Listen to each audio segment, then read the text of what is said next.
Je suis le président Cyril Sylvain, le président élu du Burida. Je voudrais, à travers cette déclaration de presse, m'adresser à tout le collège artistique, aux décideurs de cette nation, au président de la République de Côte d'Ivoire, son Excellence, le président Alassane Ouattara, et son Premier ministre, chef du gouvernement, son Excellence Amadou Gon Coulibaly, afin de prendre l'opinion nationale et internationale à témoin. Suite à la grave crise que traverse le Burida, depuis 9 mois, nous nous sommes gardés d'animer la chronique pour être au-dessus de la mêlée. C'est aussi ça le sens de la responsabilité. Notre ministre de tutelle vient de faire un communiqué de presse dans lequel il dit avoir instruit le conseil d'administration et la direction générale afin de procéder au renouvellement des organes du Burida selon un chronogramme d'élection établi par lui qui débute dès le mois de juillet. Cela nous paraît suffisamment grave pour nous amener à apporter des éclaircissements pour une fois. Une rencontre informelle s'est tenue au cabinet du ministre le vendredi 23 mai 2019 pour échanger sur la crise. Rencontre qui n'a vu la participation que de 5 administrateurs sur 12 et qui ne s'est pas achevée. Grande fut notre surprise quand le ministre évoque dans un communiqué de presse la fin du mandat de l'Assemblée générale, l'organe suprême, la fin du mandat du conseil d'administration et qu'il faille procéder au renouvellement des instances dès le mois de juillet. En outre, qu'il va mettre en place ces jours-ci un comité de sages. Waouh! Au regard de ce qui précède.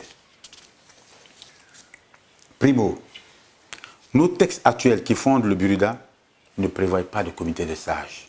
Secondo, si le ministre de la Culture nous donne une instruction, elle doit être validée par une résolution prise en conseil d'administration, régulièrement convoquée par le président que je suis, en respectant bien sûr le délai de 8 jours francs avant sa tenue.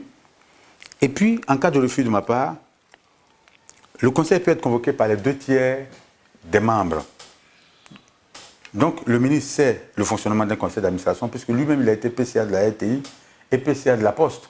Cette Assemblée générale, l'organe suprême de notre institution, qu'on cherche aujourd'hui à mettre à l'écart, selon nos textes actuels, c'est elle qui édicte la feuille de route, programme de gouvernance du conseil d'administration. Elle a exprimé clairement, à travers cette feuille de route, que les artistes ont le droit de regard et contrôle sur comment est géré leur argent. À cet effet, elles ont exigé la mise en place de la double signature entre le mandant et la direction générale.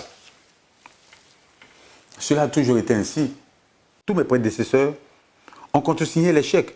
Souvenez-vous, Gadji Seli, Paul Wassaba, Valen Guédé et autres ont toujours signé.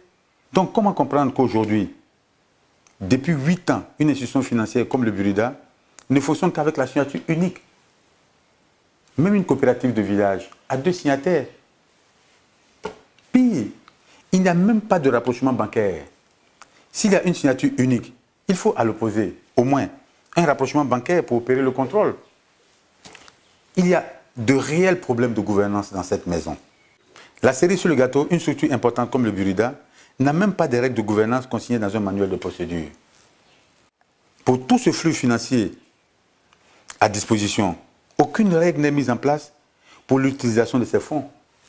Depuis bientôt 10 mois, nous avons commandé un manuel de procédure pour régler ce dysfonctionnement qui nous a coûté 25 millions de francs et qui est prêt depuis décembre 2018.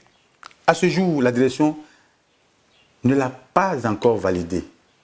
Donc, ce manuel de procédure n'est pas encore opérationnel. Pour en revenir à l'Assemblée générale, l'organe suprême, au cours de sa dernière session du 28 septembre 2018, a examiné la question liée à la crise qui prévaut. Elle a pris une résolution de révocation de la DG pour faute lourde dûment constatée à cet AG. Elle a instruit le conseil d'administration de donner suite à cette décision qui reste pendante sur le bureau du ministre. L'inspection générale d'État, qui s'est saisie du dossier, a diligenté 2 audits par le cabinet Mazars un audit d'organisation et un audit d'investigation qui a duré 6 mois au lieu de 3 et qui a coûté la bagatelle somme de 53 millions de francs sortis des caisses du Buruda. Il nous paraît donc important d'attendre les résultats de cet audit qui n'a que trop duré pour en tirer toutes les conséquences. Ceci nous permettra de sécuriser cette institution préalable à toute élection. De notre point de vue, ce communiqué de presse du ministre porte en lui-même les germes du conflit. En ma qualité de président du conseil d'administration du Buruda, je lui demande de retirer purement et simplement ce communiqué. J'entends beaucoup de choses qui ne sont pas bonnes. Les gens sont dans le dénigrement systématique et projettent des manifestations à grande échelle pour la sérénité de la maison. J'en appelle au calme et à la raison. Je m'adresse aux artistes de Côte d'Ivoire, propriétaires de cette maison. Votre combat est noble, mais faites confiance au Premier ministre qui vous a reçu le 14 mai dernier à son cabinet par le biais de ses conseillers. Et faites-moi confiance. Je ne saurais vous trahir. Je vous remercie.